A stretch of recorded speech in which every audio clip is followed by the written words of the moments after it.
అవకాశం దొరికినప్పుడల్లా ప్రపంచ వేదికల మీద భారత్ మీద అక్కసు వెళ్ళగక్కేటువంటి పాకిస్తాన్ మరొకసారి తన బుద్ధిని నిరూపించుకుంది. పాకిస్తాన్లో అంతర్గతంగా ఎన్నో సమస్యలు ఉన్నప్పటికీ కూడా భారత్ మీదే ఎప్పుడు విషం కక్కటం పాకిస్తాన్కి అలవాటుగా మారిపోయింది.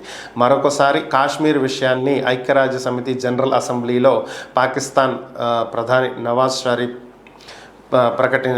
దీని గురించి మాట్లాడటం జరిగింది. ఆయన మాట్లాడుతూ కాశ్మీర్లో ఆర్టికల్ 370ని భారత్ ఏకపక్షంగా రద్దు చేయటం జరిగిందని, దీని మీద వెంటనే చర్యలు తీసుకోవాలని, కాశ్మీర్లో ఆర్టికల్ 370ని పునరుద్ధరించి చర్చల ద్వారా కాశ్మీర్ సమస్యను పరిష్కరించుకోవటానికి భారత్ ముందడుగు వేయాలని పాకిస్తాన్ ఐక్యరాజ్య సమితి జనరల్ అసెంబ్లీలో ప్రస్తావించడం జరిగింది.